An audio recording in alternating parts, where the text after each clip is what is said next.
Assalamualaikum warahmatullahi wabarakatuh. Jumpa lagi bersama saya Hadi di channel Ngulik Sejarah. Dan pada video kali ini saya akan kembali lagi membacakan suatu kisah misteri. Kali ini berjudul tentang sebuah kisah Sang Ustazah. Cerita kali ini ditulis oleh Ed Faisal Ablansah. Nantinya kalian juga bisa mengunjungi thread beliau secara langsung ya teman-teman, ataupun webpage beliau secara langsung. Yuk, daripada kita lama-lama, daripada kita penasaran bagaimana ceritanya, mari kita langsung saja menuju ke ceritanya. Perhatikan baik-baik karena ceritanya akan segera saya mulai.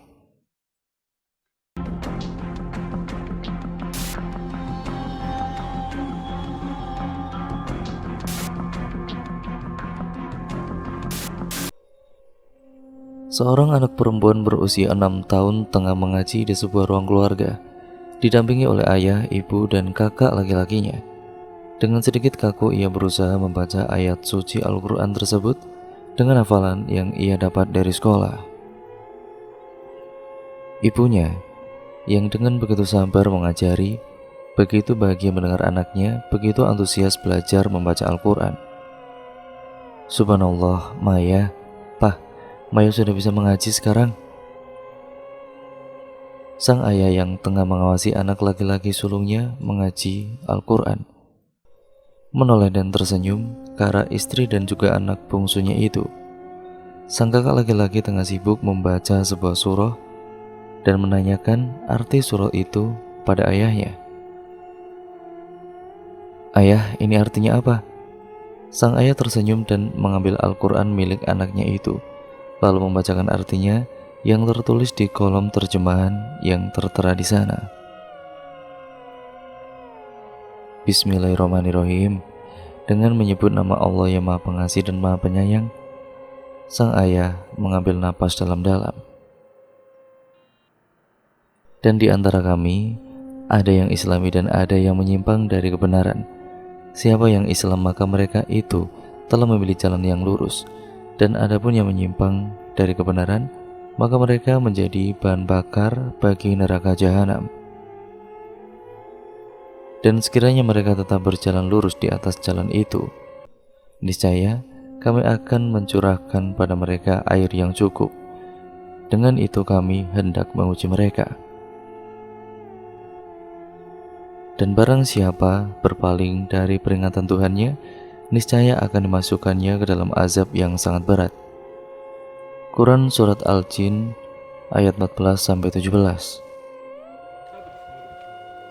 Sang ayah berhenti sejenak, sedikit kaget dengan arti dari bagian surah yang dibaca anaknya itu. Tetapi ia memilih untuk melanjutkan membaca dengan wajah yang sedikit murung. Dan sesungguhnya masjid-masjid itu adalah untuk Allah, maka janganlah kamu menyembah apapun di dalamnya selain Allah. Shadaqallahul Adzim. Quran Surat Al-Jin ayat 18. Ayah, memangnya ada ya orang yang menyembah selain Allah di masjid? Sang ayah begitu kaget mendengar pertanyaan anaknya tersebut. Ia lalu melirik ke arah istrinya yang sudah begitu sedih mendengar percakapan suami dan anak sulungnya tersebut. Sang ibu nampak begitu sedih mengingat masa lalunya. Dengan berat hati sang ibu berkata, "Ada nak?" Malam ini begitu sunyi, rembulan nampak bersembunyi di balik awan. Mungkin rembulan takut menyinari manusia, takut karena cahayanya akan menampakkan semua dosa-dosa mereka. Tentu manusia pasti berusaha menyembunyikan semua dosanya itu agar tidak terlihat mata. Tetapi sepandai-pandainya menyimpan bangkai pasti akan tercium juga. Ada manusia yang tetap berusaha menyimpan bangkai tersebut, tetapi ada juga yang mau bertanggung jawab, memikul dan juga menebus semua dosanya, lalu bertaubat di tengah kesunyian malam. Di suatu kamar hotel di tengah kota, kesunyian malam ini pecah oleh suara-suara desahan wanita. Suara desahan dari seorang wanita yang dihimpit pinggangnya terus-menerus oleh seorang laki-laki itu menggema keras ke seluruh kamar. Lambat laun suara arangan nikmat itu berubah menjadi suara tangis lirik, seolah merasa bersalah. Laki-laki tampan itu mencium bibir dan meraba payudara wanita cantik yang di setubuhnya itu. Kembali suara tangis lirih itu berubah menjadi teriakan meresah yang kali ini terdengar seperti menjerit puas. Beberapa jam mereka berjumbu mesra tanpa henti. Akhirnya laki-laki tampan itu mulai mendesah dan laki-laki tampan dan wanita cantik itu tidur saling berpelukan. Setelah hubungan itu yang begitu nikmat tadi, alih-alih kebahagiaan yang didapat, wanita cantik itu justru kembali menangis lirih, seolah mengerti apa yang disedihkan oleh pasangan seksnya itu. Sang laki-laki pun bangkit dari kasur, lalu meraih dompet yang berada di atas meja. Ia mengeluarkan banyak sekali lembaran uang 100.000 rupiah, lalu menggenggamkannya pada tangan wanita cantik yang menangis itu. "Ini yang terakhir kan?" ucap sang laki-laki tampan. Ia lalu mencium kening wanita cantik itu. Wanita cantik itu menghentikan tangisannya. Ia begitu kaget. Kemudian ia menghembus air mata yang kini merusak make up cantiknya malam ini. "Bapak kok bisa tahu?" ucapnya lirih. "Sudah sejak lama Bapak tahu semuanya, Mia." Laki-laki itu dengan lembut mengusap kepala wanita yang bernama Mia itu. "Makanya Bapak selalu memesan Mia." Seketika tangis Mia kembali pecah. Laki-laki itu langsung memeluk Mia begitu erat dan mengusap-ngusap rambut panjangnya, seolah ia juga merasakan kesedihan yang dialaminya. Setelah beberapa saat, akhirnya laki-laki itu beranjak dari kasur dan mengenakan pakaiannya. Ia berdandan begitu rapi, dengan menggunakan jas hitam mewah dan dasi melengkapi ketampanan bak seorang eksekutif muda. "Mia harus berhenti, jangan jadi wanita hina seperti ini," ucap laki-laki itu seraya berjalan menuju pintu kamar.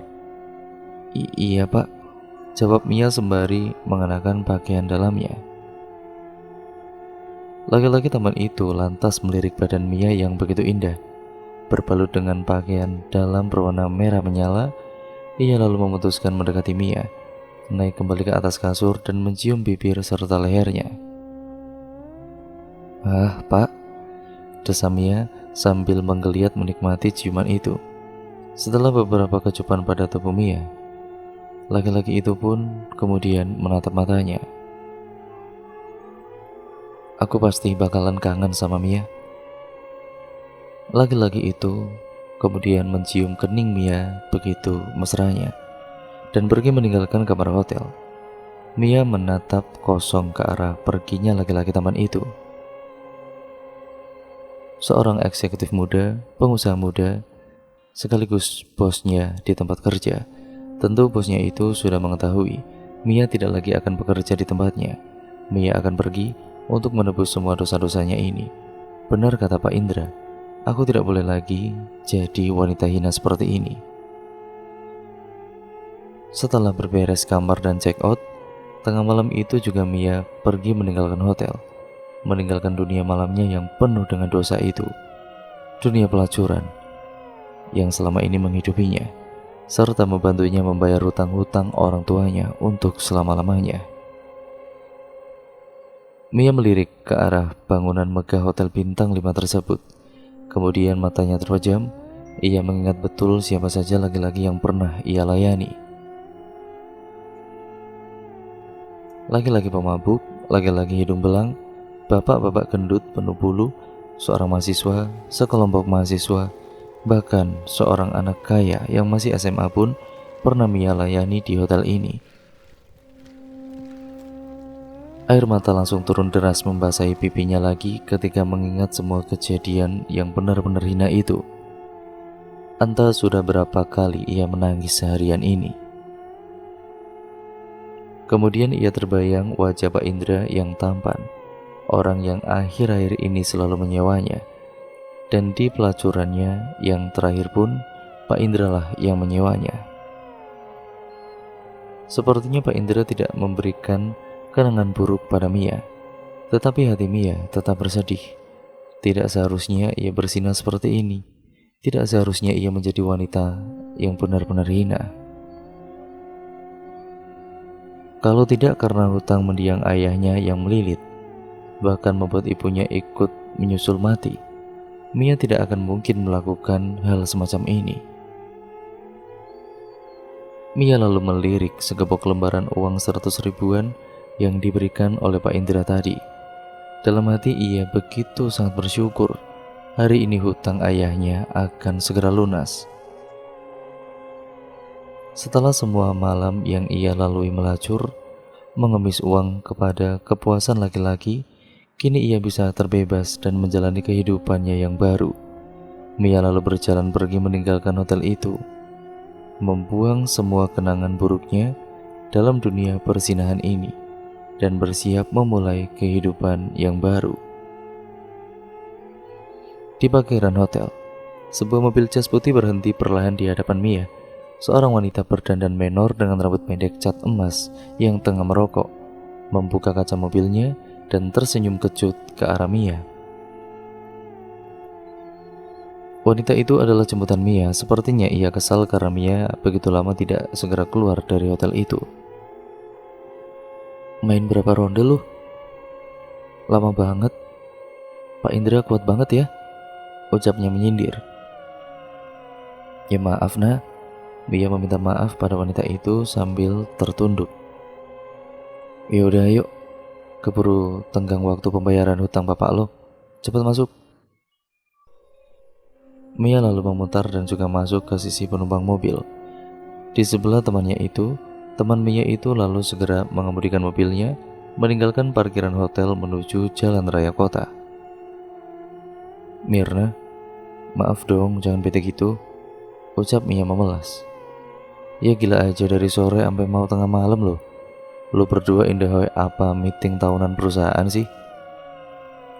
Gue menguap tahu nggak di dalam mobil, ketusnya sambil terus menghisap rokok dan meniupkan asapnya ke udara. Temannya yang bernama Mirna itu nampak kesal, tetapi sepertinya ia mengetahui kondisi Mia. Iya, maaf nah, besok-besok nggak lagi deh. Besok-besok kan lu udah gak gini lagi, dasar oneng. Ya udah, gak usah minta maaf lagi. Jadi pengen nangis kan gue. Bantuin gue cari ATM nih malam-malam gini. Mobil jas itu kemudian berbelok keluar dari jalan raya kota menuju ke jalanan yang lebih kecil. Di sisi kiri jalanan tersebut terdapat sebuah minimarket yang di dalamnya ada ATM yang Mirna cari. Mereka lalu berhenti dan masuk ke dalam minimarket itu. Di dalam sana, Mirna bergegas menuju ATM karena ia tahu betul apabila terlambat membayar hutang bank yang akan jatuh tempo besok, maka hutang Mia akan membengkak lagi. Sesekali, Mirna ini melirik pada jam tangan mahalnya, memastikan hari belum lewat tengah malam. Berbeda dengan Mirna, Mia yang memiliki hutang itu justru terlihat bingung dengan kepanikan temannya itu. Mia tentu tidak tahu, karena selama ini Mirna lah yang membantunya membayarkan hutang bank mendiang ayahnya. Bahkan Mirna juga lah yang mengenalkannya dengan semua laki-laki yang pernah meniduri Mia, termasuk Pak Indra, karena mereka berdua bekerja di perusahaan miliknya. Bisa dibilang Mirna adalah seorang teman sekaligus mami atau mucikari Mia.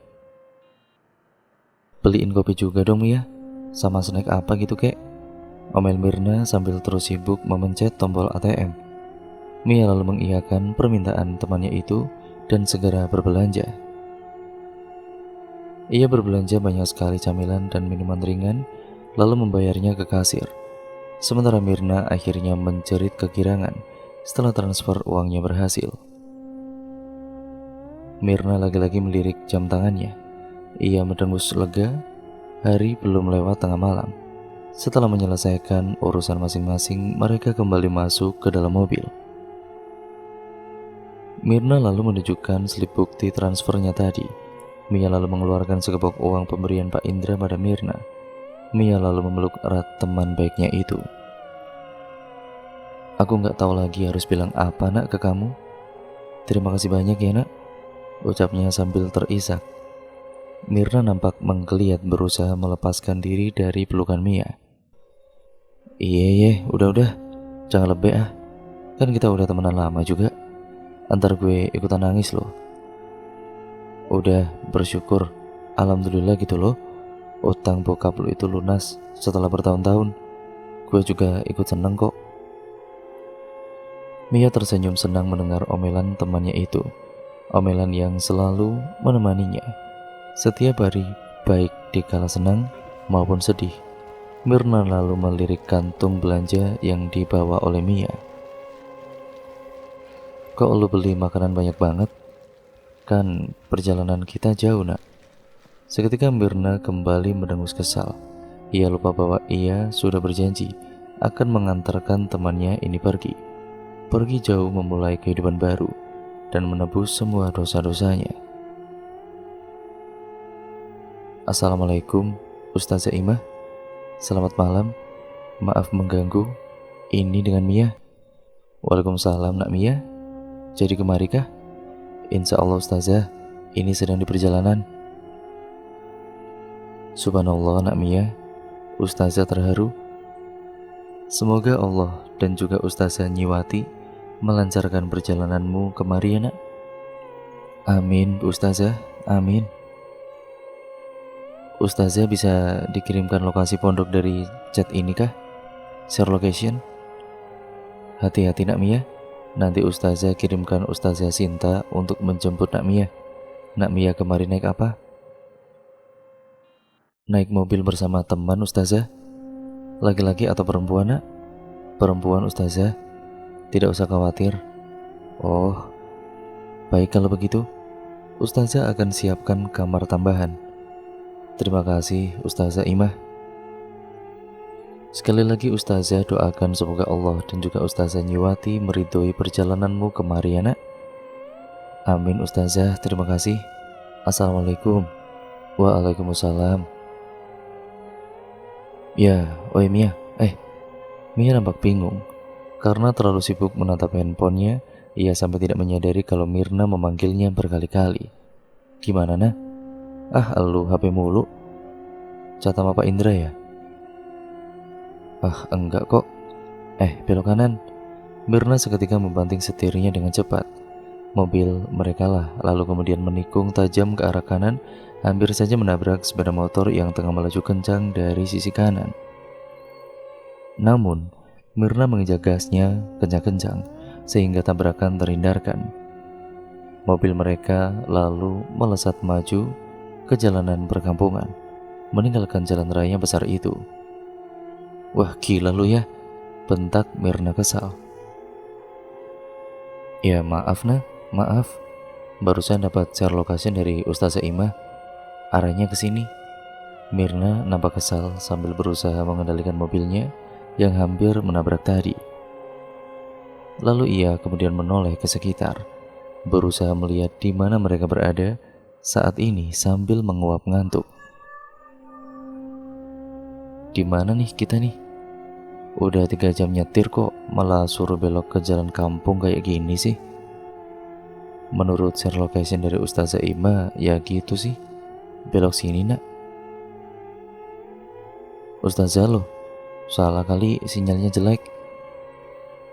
Nanti kalau misalnya salah kita telepon ya. Beliau, yaudah sekarang ikutin dulu sajalah jalannya. Rayu Mia. Mirna pun tidak banyak protes lagi. Mungkin karena sudah cukup lelah, ia lalu melajukan mobilnya dengan perlahan agar tidak mengganggu warga perkampungan itu. Wajah Mirna menggerutu kesal. Sebenarnya ia ingin segera sampai, namun ia tidak bisa lebih cepat dari ini. Bila melintasi perkampungan seperti ini tentunya, terlebih ini kan di malam hari. Sekitar 15 menit kemudian perkampungan kecil itu menghilang dari sisi kanan dan kiri mereka. Berganti menjadi sebuah hutan yang lebat, Mirna lalu memelankan laju mobilnya. Masih jauh nggak? Atau gimana nih? Menurut Google Maps sih ya gitu nak. Gila apa? Di depan kita ini hutan ya? Lo gak bisa lihat. Mirna memberhentikan mobilnya. Ia lalu memutuskan untuk mundur mendekati sebuah rumah beberapa meter di belakang mereka.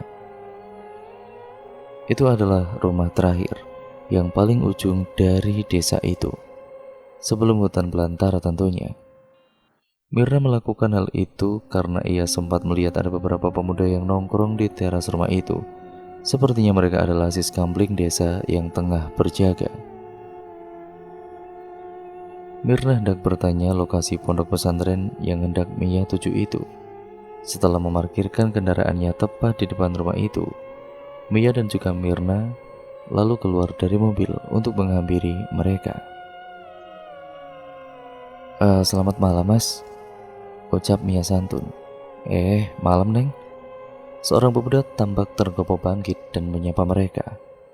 Maaf mas, kalau mau ke pondok pesantren yang khusus wanita yang terkenal itu lewat mana ya? Pondok pesantren?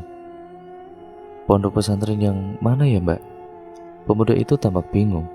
Lebih-lebih Mirna dan Mia yang tidak menyangka bahwa pemuda desa itu pun tidak tahu tentang pondok pesantren itu. Tuh kan, gue bilang juga apa ya, nyasar kita nih. Udah kita balik lagi ke kota dulu aja. Besok malam deh, gue antar lagi, omel Mirna dengan kesal. Aduh, desis Mia. Ya udah lu cat lagi sono, itu ustazah siapa? Nyiwati, Nyiwanto atau siapalah. Bilangin kalau ndak jadi, udah males ini aku. Oh, mau ke tempat Nyiwati toh? Seketika pemuda itu menyela obrolan Mirna. Nah, itu mas tahu. Iya mbak, kalau Nyiwati di sini ya semuanya tahu lah. Lurus saja, mbak melewati hutan itu sekitar 1 jam perjalanan lagi. Tadi mbak berdua sudah benar jalannya. Oke mas, makasih ya. Terima kasih mas, ucap Mirna dan juga Mia bergantian. Mbak, memang sekarang sudah malam 1 suro kah? Hah? Malam 1 suro? Ketus Mirna bingung. Mia yang tadi sudah mau memutar badannya kini kembali menoleh ke arah pemuda itu. Maksudnya mas, kok mbak berdua mau ke sana? Tanya pemuda itu. Ngawur kamu Jo, masih 2 bulan lagi itu, kata salah seorang pemuda lain dari teras rumah itu. Nah iya mbak, kan masih 2 bulan lagi, tanya pemuda itu lagi, menimpali ucapan temannya. Emangnya kenapa kalau nggak 1 suro ke sana? Nggak boleh ya? Omel Mirna pada pemuda itu.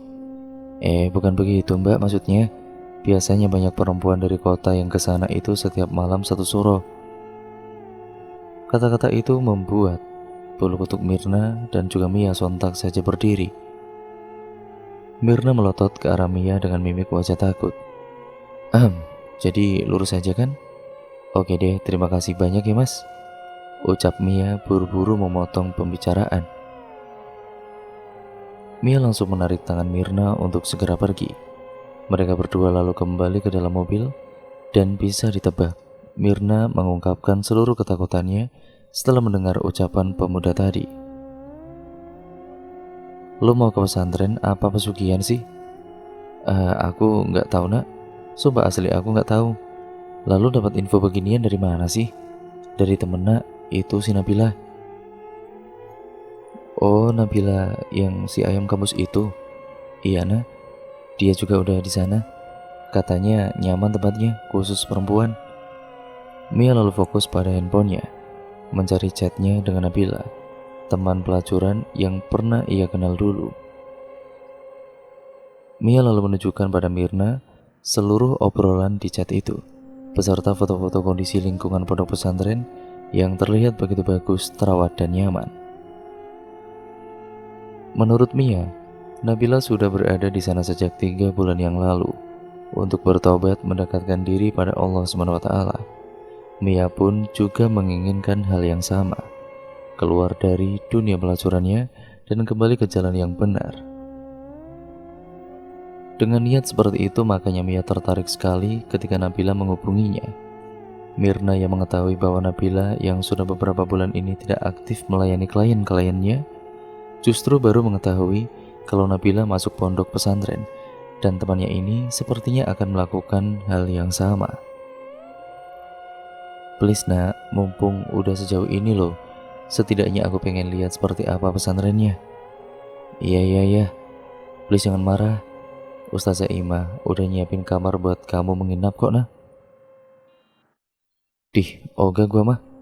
Entar dijadiin tumbal di malam satu suro. Hahaha. Astagfirullah, nggak boleh seuzon begitu Mirna. Heleh, belum sampai pondok udah jadi ustazah lu, sok-sokan nyeramain gue. Ya udah, berangkat gak nih? Iya berangkat, jangan marah dong. Mirna kemudian mendengus kesal, wajahnya menekuk cemberut. Meski begitu, ia tetap menginjak gasnya. Melaju mobilnya kembali menembus kegelapan hutan.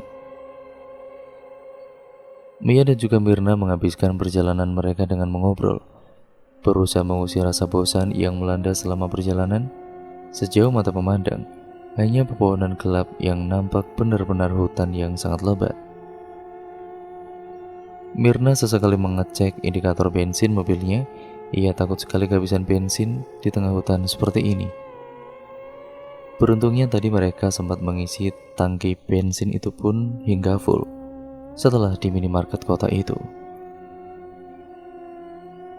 Setelah obrolan mereka habis tidak tersisa, Mia lantas bersiap-siap.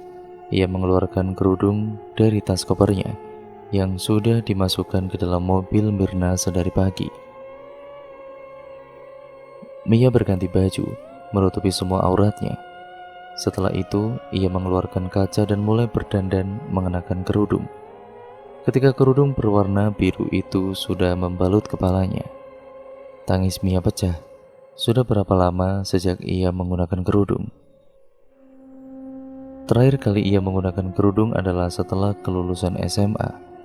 Pada saat itu juga Mia mendengar kabar ayahnya meninggal dunia dan melimpahkan semua hutang-hutangnya padanya, sang ibu yang tidak bekerja juga.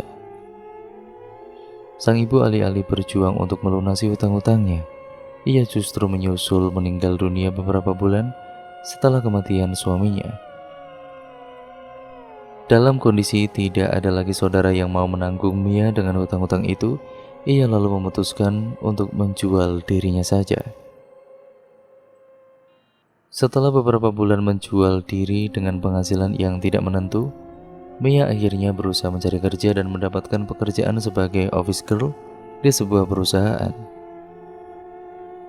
Dari situlah Mia mengenal Mirna yang akhirnya membantunya masuk lebih dalam lagi ke dunia pelacuran. Mirna juga seorang pelacur. Ia begitu iba melihat masa lalu Mia. Mirna lalu mengajaknya tinggal di kosannya dan mengajarinya tentang kehidupan malam. Tetapi Mia tidak seburuk yang Mirna bayangkan. Bahkan setelah 4 tahun melacur, Mia masih berkeinginan untuk kembali ke jalan Allah, kembali ke Islam. Meski Mirna terus menggoda mengejeknya, ia tidak menyangka bahwa tekad Mia benar-benar bulat. Itulah mengapa Mirna begitu rela mengantar sahabatnya itu hingga sejauh ini. Ia benar-benar terenyuh dengan semua perjuangan Mia. Mirna ikut menangis ketika Mia menangis terseduh-seduh, melihat dirinya kembali memakai kerudung setelah 4 tahun lamanya. Mia merasa tidak layak, ia merasa masih begitu kotor. Tetapi ia tidak mungkin datang ke pondok pesantren dengan pakaian serba terbuka. Sepanjang perjalanan tersisa, ia kemudian menangis memeluk Mirna yang sedang menyetir. Malam ini menjadi akan bukti perjuangannya, dan hari ini menjadi akhir dari penderitaannya Mia. Sepertinya apa yang dikatakan oleh pemuda di desa tadi benar. Mereka akhirnya berhasil melewati hutan lebat itu. Benar-benar butuh waktu 1 jam untuk melewati hutan ini hingga sampai ke desa selanjutnya. Mirna dan juga Mia langsung menghela napas lega ketika di hadapannya terdapat beberapa bangunan rumah semi permanen yang terbuat dari kayu dan jerami. Benar, rumah-rumah di desa ini jauh lebih tradisional daripada di desa sebelumnya. Mungkin karena hutan lebat yang sangat panjang tadi, sehingga sedikit memutus hubungan desa ini dari dunia luar. Mirna menggeleng-gelengkan kepalanya, tidak habis pikir bahwa ada sebuah pondok pesantren yang begitu megah di desa terpencil seperti ini. Baru saja bibir Mirna akan kembali berceloteh mengeluh, tiba-tiba mereka dikagetkan sebuah penampakan masjid besar di pinggiran sebuah lapangan luas. Itu pasti pesantrennya, gumam kedua orang itu. Tanpa perlu Mia suruh, Mirna langsung mengarahkan mobilnya ke arah lapangan luas tersebut. Perlahan ia memarkirkan mobilnya tepat di depan masjid itu. Mia dan juga Mirna langsung keluar dari mobil dan menatap masjid itu. Mereka begitu terpana dengan kemegahan dan kebersihannya. Sebenarnya masjid itu berukuran sedang, namun terlihat sangat mewah dan besar sekali bila kita bandingkan dengan rumah-rumah tradisional di sepanjang jalanan desa ini. Bangunan masjid itu terbuat dari batu bata, keramiknya berwarna putih bersih, begitu juga kubahnya. Karena warna putih bersih itulah, cahaya dari lampu di ruangan dalamnya memantul, membuat masjid itu terlihat seolah-olah menyala di dalam kegelapan malam. Pandangan Mia lalu menoleh ke arah sebuah bangunan di sebelah masjid itu. Karena terlalu terpesona dengan masjid putih ini, mereka berdua sampai tidak menyadari bahwa ada bangunan lebih megah dari masjid tersebut. Di sebelah masjid berdiri sebuah bangunan besar 3 lantai mirip sekolahan. 3 buah rumah lantai 3 yang berjajar membentuk huruf U dengan sebuah lapangan kecil di tengahnya. Lapangan kecil itu seolah menjadi pintu masuk menuju bangunan tersebut. Dengan tanpa mengurangi sejengkal pun area dari lapangan luas yang Mirna dan Mia bijak ini. Tanpa sadar mereka menyadari komplek pondok pesantren itu ternyata begitu sangat luas. Assalamualaikum. Mia dan juga Mirna terperanjat kaget mendengar suara seorang perempuan yang menyapa mereka. Terlihat seorang perempuan muda cantik berkerudung putih, berpakaian serba putih, begitu sopan dan tertutup, setengah berlari dari arah teras masjid. Setelah memakai sandalnya, ia lalu menghampiri Mia dan juga Mirna. Mbak Maya ya? Iya, Ustazah Sinta. Iya Mbak, betul. Aduh, maaf ya Mbak, jadi menunggu lama. Saya sedang menyiapkan masjid tadi. Cantik dan sopan sekali batin Mirna. Ia tidak menyangka ada perempuan secantik di tempat terpencil seperti ini. Wajahnya putih bersih, tidak berjerawat, hidungnya mancung, dan dari cara bicaranya, sepertinya ia seusia dengan Mirna. Sikapnya yang sopan membuat Mirna dan juga Mia malu. Harusnya mereka berdua lah yang meminta maaf karena datang begitu larut, bahkan menjelang subuh. Tetapi ustazah muda ini justru yang meminta maaf. Mia lalu menyalami ustazah yang bernama Sinta ini. Kemudian pandangan ustazah Sinta mengarah kepada Mirna yang pakaiannya begitu terbuka. Kalau mbak ini namanya siapa? Mirna dibuat kikuk dengan kesantunan ustazah itu. Mirna. Mirna lalu bersalaman dengan ustazah Sinta. Tangannya begitu lembut dan putih, seperti wanita yang rajin perawatan. Mbak Mirna juga mau masuk pesantren kah? Enggak mbak. Enggak ustazah. Hehehe. Oh begitu, ucapnya dengan terus menebar senyum. Mirna memalingkan mukanya, ia terlihat begitu minder dengan kesantunan yang ditunjukkan oleh ustazah Sinta. Mia lalu menoleh ke arah bangunan pesantren yang megah itu. Sepertinya ia berusaha mengkode ustazah Sinta agar segera mengantarkannya ke sana. Jelas saja Mirna dan Mia pasti sangat lelah dan mengantuk. Di tengah lapangan kecil itu, dari kejauhan Mia melihat seorang wanita. Wanita itu mengenakan kerudung panjang serba hitam, menutupi seluruh ujung badannya. Bahkan kakinya pun tidak terlihat karena kerudung itu menutup hingga menyentuh tanah, seolah seluruh badannya hanya tertutupi oleh kerudung. Hanya kedua bahunya saja yang terlihat menonjol dan wajahnya saja yang terlihat. Meski wajahnya begitu pucat, wanita itu tetap tersenyum manis kepada Mia yang menatapnya heran dari kejauhan. Heran karena penampilannya yang serba hitam. Ustazah, kalau yang itu namanya Ustazah siapa?" tanya Mia sambil menuju ke arah wanita berkerudung hitam itu. Ustazah Sinta lalu menoleh ke arah yang ditunjuk oleh Mia. "Yang mana ya? Itu Ustazah yang pakai baju hitam?" "Hah? Ustazah Sinta yang santun dan murah senyum itu kini terlihat grogi dan kebingungan. Sesekali ia melirik ke kanan dan ke kiri berusaha mencari sesuatu. Tingkahnya sungguh tidak jelas.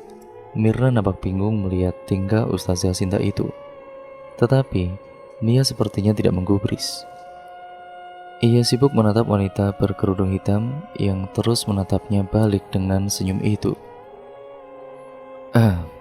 Sepertinya sudah dekat waktu subuh, Mia. Saya izin azan subuh dulu ya. Mia sama Mbak Mirna kalau mau menyusul sholat silakan. Tempat wudhunya di sebelah situ." Ustazah Mia lalu menunjukkan ke sisi masjid yang mengarah ke bangunan pesantren. Nampaknya di situ ada tempat untuk mengambil wudhu. Kata-kata Ustazah Sinta tersebut memecah konsentrasi Mia. Belum sempat ia mengiyakan ajakan Ustazah Sinta, Ustazah cantik itu buru-buru pergi menuju masjid. "Nah, ayo sholat." "Enggak lah, Ustazah lu aneh." Mia terdiam mendengar ucapan temannya itu. "Lu yakin ya mau mondok di sini?" Mia tersenyum kecut mendengar ucapan temannya itu. Sebenarnya ia sudah yakin dan mantap akan membina ilmu agama dan mendekatkan diri kepada Allah SWT dan Islam di pondok ini. Melihat dari kesantunan dan keramahan Ustazah Sinta tadi. Namun hatinya sedikit ragu ketika melihat ada seorang santriwati yang mengenakan baju serba hitam itu. Sepengetahuan Mia, Indonesia pun tidak ada yang berpakaian syar'i seperti itu. Bahkan beberapa muslimah yang memakai cadar dan berkerudung hitam panjang kerudungnya bahkan tidak sampai menyentuh tanah. Sungguh dandanan yang sangat aneh. Ditambah lagi tentang malam satu suro yang diceritakan pemuda desa tadi. Mia takut jangan-jangan pondok ini menganut ajaran sesat. Tapi Ustazah Sinta tidak mengenakan kerudung panjang hitam kan? Desak logika Mia. Ustazah Sinta berpakaian sopan dan tertutup. Kerudung hingga baju terusannya berwarna putih bersih. Setelah diam beberapa saat, Mia akhirnya memutuskan untuk mengikuti Ustazah Sinta menuju masjid. Keraguan apapun yang ada di dalam diri Mia sepertinya akan ia tangguhkan dulu. Sekarang sudah waktunya sholat subuh. Mungkin dengan sholat, ia akan mendapatkan pencerahan dari keputusan yang hendak ia ambil ini. Keputusan yang tidak mudah, yang sudah dinantinya selama 4 tahun lamanya. Mungkin dengan sholat di masjid ini, ia juga akan bertemu dengan ustazah lainnya dan penghuni pondok lain, dan Mia akan mengamati dengan seksama bagaimana penghuni pondok di sini. Itulah rencana yang ada di kepala Mia. Ia kemudian memantapkan langkahnya menuju masjid. "Gua nunggu di dalam mobil aja ya," teriak Mirna. Mia menoleh dan tersenyum ke arah temannya itu, lalu masuk ke dalam masjid. Di dalam masjid, Mia mengikuti Ustazah Sinta ke tempat wudhu. Tempat wudhu itu sangat bersih dan nyaman. Tanpa ragu Mia mendahului Ustazah Sinta menghadap ke sebuah keran air untuk mengambil wudhu. Begitu tangan Mia mengulur hendak memutar keran itu, tiba-tiba air mata Mia mengalir dengan deras. Badannya gemetar dan ia menangis sejadi-jadinya. Bahkan Mia hampir duduk tersungkur, namun Ustazah Sinta Keburu menahan badannya agar celananya tidak basah karena lantai tempat wudhu. Mia terus menangis dan memeluk Ustazah Sinta. Ustazah cantik itu nampaknya paham dengan apa yang Mia rasakan. Ia lalu mengusap-ngusap kerudung biru Mia dengan penuh kasih sayang. Ustazah, Mia sudah lupa caranya berwudu. Astagfirullahaladzim, jerit Mia sambil terisak. Subhanallah Mia, tidak apa-apa. Sudah, jangan menangis, nanti Ustazah ajarkan lagi. Mia sudah gak suci lagi Ustazah. Mia sudah kotor. Mia gak pantas untuk sholat menghadap Allah. Mia gak pantas Ustazah. Subhanallah Mia, kamu tidak boleh bicara seperti itu. Hai hamba-hambaku yang melampaui batas terhadap diri sendiri, janganlah kamu berputus asa dari rahmat Allah. Sesungguhnya Allah mengampuni dosa-dosa semuanya. Sesungguhnya Dialah yang Maha Pengampun lagi Maha Penyayang. Quran Surat Az-Zumar ayat 53. Entah karena ikut merasakan kesedihan Mia atau alasan lain, Ustazah Sinta ikut meneteskan air matanya. Mendengar Ustazah Sinta yang terisak, Mia lantas menghentikan tangisannya. Ia merasa malu karena sampai membuat Ustazah Sinta ikut menangis. Mia pun melepas pelukannya pada Ustazah Sinta dan berdiri tegak kembali. Ayo Ustazah, pelan-pelan ajarin ya, ucap Ustazah Sinta sambil menghapus air matanya. Ustazah Sinta lalu menghadap keran air di sebelah Mia dan mulai mencontohkan tata cara berwudu dari awal. Dimulai dari doa, lalu kemudian membasuh tangan, berkumur dan seterusnya. Mia dengan antusias mengikuti gerakan-gerakan Ustazah Sinta. Setelah beberapa menit, kedua perempuan cantik itu sudah basah oleh air wudhu. Sungguh pemandangan yang begitu menenangkan hati. Ketika Ustazah Sinta lagi-lagi mengajari Mia doa sesudah wudhu. Ustazah Sinta dengan perlahan melafalkan doa itu agar Mia bisa mengikutinya dengan baik. Setelah selesai, keduanya langsung berjalan menuju ke pintu masjid. Seketika angin subuh berhembus dengan kencang. Dinginnya langsung menusuk-nusuk tulang Mia. Mia menggigil dingin sesaat kemudian menoleh ke arah asal angin itu. Ia mungkin penasaran karena angin yang berhembus tadi cukup kencang hingga kerudungnya hampir terlepas. Angin itu berasal dari gedung pondok pesantren, dari tengah lapangan. Di sana lagi-lagi Mia melihat seorang perempuan mengenakan kerudung panjang serba hitam yang tadi. Kini Mia dapat melihat seluruh wajah perempuan itu. Mungkin karena posisi Mia saat ini lebih dekat dari lapangan kecil itu, sehingga ia bisa melihat dengan jelas senyum hangat perempuan tersebut. Wajahnya penuh keriput.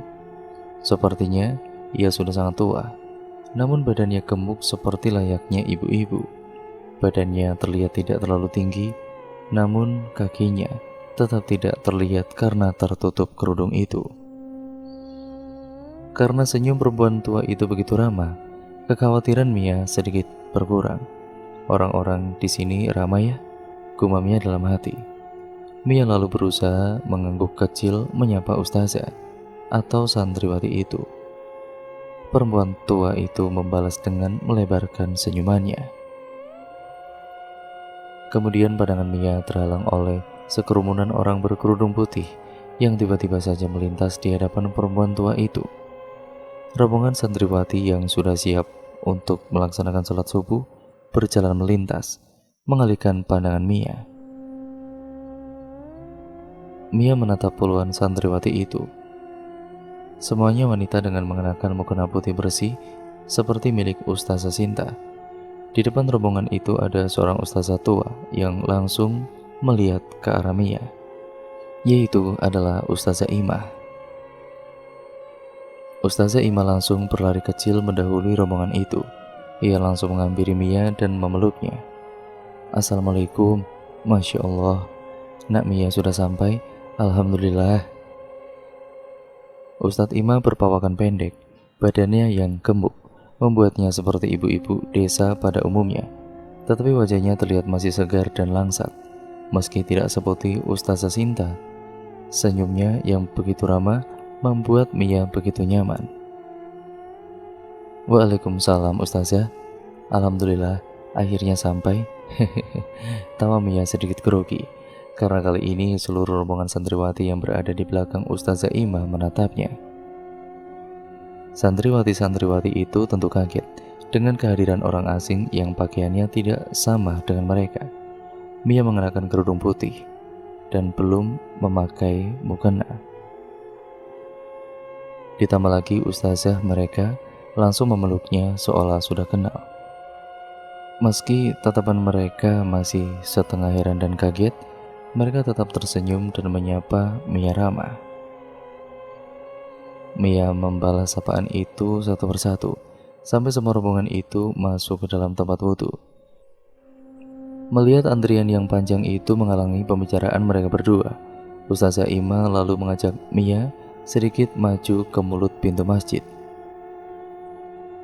Alhamdulillah, Allah dan Ustazah Nyiwati sudah melancarkan perjalanan nak Mia, ucap Ustazah Ima yang kembali menyita pandangan Mia setelah sibuk menyapa puluhan santriwati. Alhamdulillah Ustazah. Oh iya, Nabila adakah? Sepertinya ada tadi. Mungkin sudah masuk ke dalam masjid. Kamu gak lihat?